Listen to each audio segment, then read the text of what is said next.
Hi friends, welcome back to Quiet Time. Are you ready to read chapter 5 of book 3? Okay, we're on page 48. Chapter 5, Miranda in Trouble. My paws were practically raw and my teeth ached from trying to remove that paperclip from my cage when I heard the doorknob turn, saw the lights come on, and watched Mrs. Brisbane enter. "Morning, fellas," she called out to us. She took off her scarf, her coat, her hat, her gloves, and walked toward her desk. Aldo's note sat there squarely in the center of her desktop. It might as well have been screaming, "Read me, read me." I held my breath while she combed her hair, checked her face in the mirror, and locked her handbag in a drawer. Then she sat down at her desk. My whiskers dropped. My heart sank as she picked up Aldo's note and began to read. "Oh," she said out loud. "Oh, dear." She studied the note for a while before walking over to my cage. "So, Humphrey, I heard you had an adventure last night." "Not really," I squeaked. "Squeaking will get you nowhere." She bent down and examined the lock on my cage. She tested the paperclip. "I see Aldo didn't want to take any chances." She turned toward Og. "I supposed you witnessed the whole thing." Og stayed motionless. Good. He wasn't going to squeal, or rather croak on me, a true friend. Mrs. Brisbane was staring down at my cage when AJ and Garth arrived. They took the same bus and always arrived together, with Saya and Tabitha right behind them. Mrs. Brisbane went to the door to greet the students as they busted in and headed for the cloakroom. Kirk came in, then Seth, then Heidi and Gail. Heidi always waited outside until Gail got to school because they were best friends. Next, Miranda came through the door, and practically a perfect person who never did anything wrong on purpose and who was about to get in big trouble because of me. I wished Mrs. Mack had taken me to Brazil with her. Mrs. Brisbane went about the morning routine. First, we studied the planets. I wished I was on the planet Mars instead of in room 26. The teacher wrote out the words for the next spelling test. I almost fainted when I saw one word: trouble. Trouble was something I could spell. Trouble was what I was in. Trouble was what I had caused. My paws were shaken, and I wasn't able to write all the words down. I wasn't worried about next week's spelling test. I had bigger things to worry about.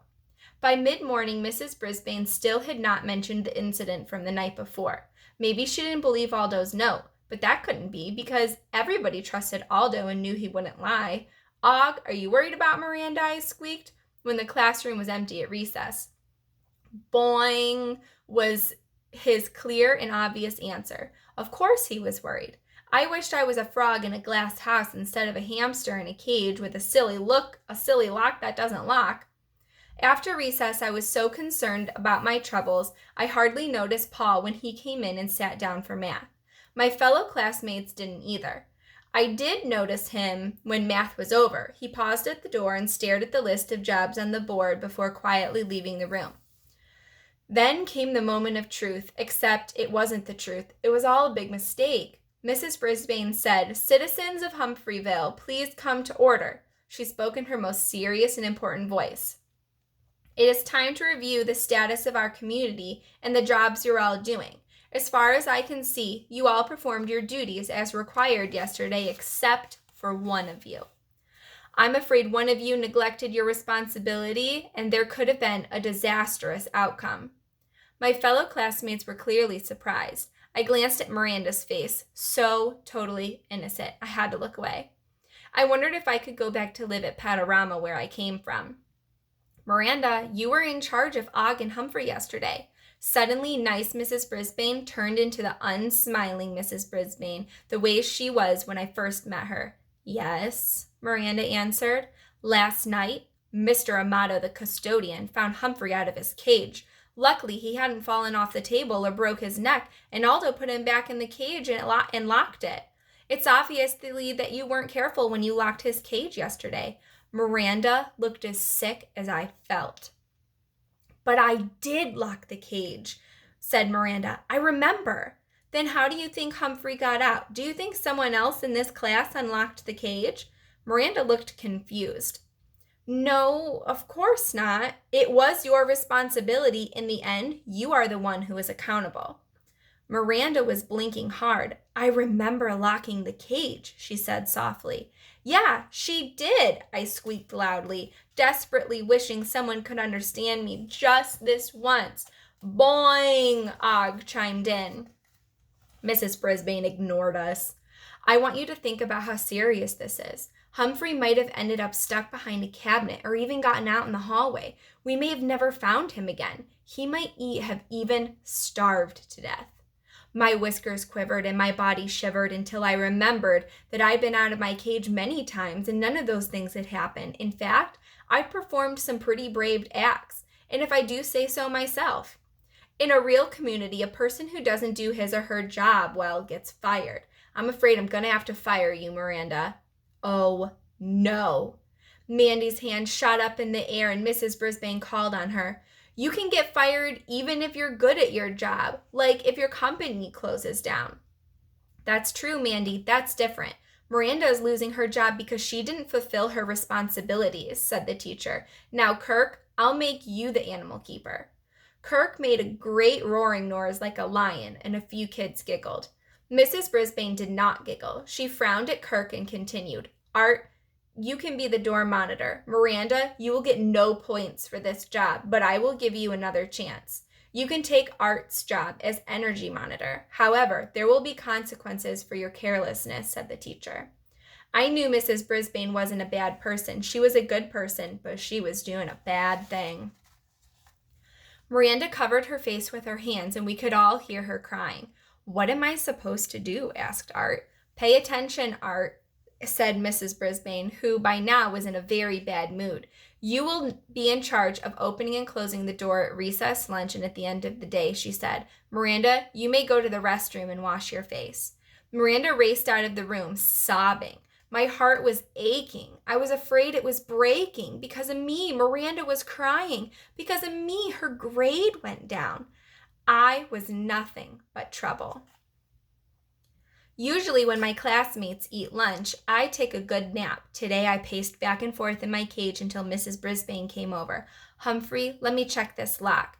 Thank goodness she unfastened the paperclip, unlocked my cage, and closed it again. She tested the door to make sure the lock was securely fastened. As usual, it seemed to be locked. Mrs. Brisbane sighed. I was hoping I was wrong. I was hoping that lock wasn't broken. It's not like Miranda to forget. You are making an unsqueakable mistake, I yelled. The teacher chuckled. Obviously, you agree. I did not. Just then, Miranda returned. Her eyes were red from crying. Mrs. Brisbane, I'd like to apologize, she said. Thank you, Miranda, but I still have to switch your job.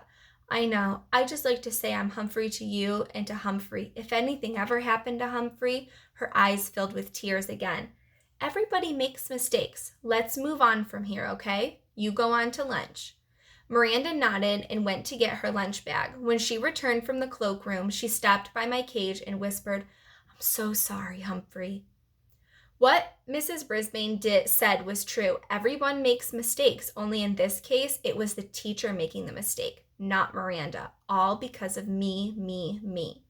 Somehow, we got through the rest of the day, although it was hard to look at Miranda with her red eyes and her shiny nose. I saw Mandy staring at her. When it was time for the afternoon recess, she hurried over to Miranda's table. I know that losing your job feels really bad. I'm sorry about it, she told Miranda. Miranda, want to play tetherball with me? Miranda seemed surprised. She and Mandy had never been close friends, but by the time they had their coats and were headed out the door, they were chattering away. Art stayed in during recess to retake his spelling test. I had been worrying about Miranda so much, I had forgotten about Art's problem.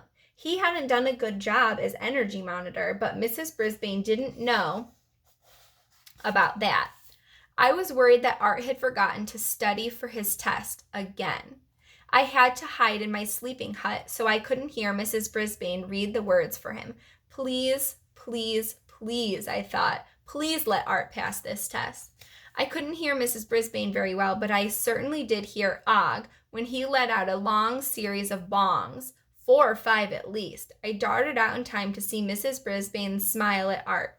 She was holding his test in her hands. A 95%. Art, that's the best you've done all year. Now I know what you're capable of doing. I expect this kind of grade from now on. You think you can do it? Art scrunched up his face. I guess. Just remember to study and pay attention, okay? Art nodded and got out of the classroom as fast as he could. Whew. Well, Og, he did it, I told my neighbor. He took a deep and splashy dive into the water of his tank, which meant he was feeling as happy about Art as I was. Late that afternoon, Kirk took charge of Og and me. In his usual clowny way, he pretended to eat a cricket before he gave it to Og. And he also made icky gagging noises when he cleaned up my potty corner. He laughed, so I knew he really didn't mind.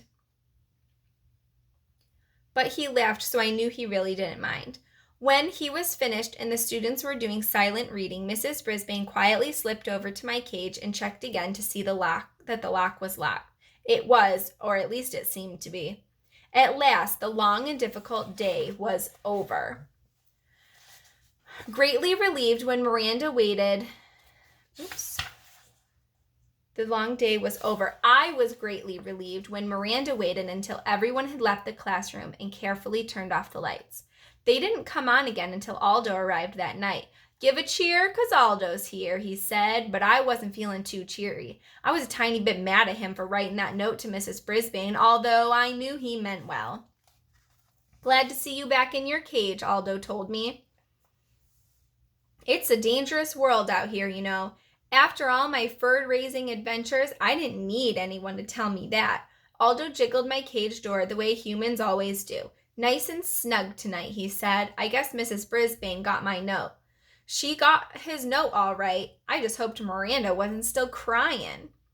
The next morning, Miranda came bustling into the room with Saya, and not only was she not crying, she was smiling.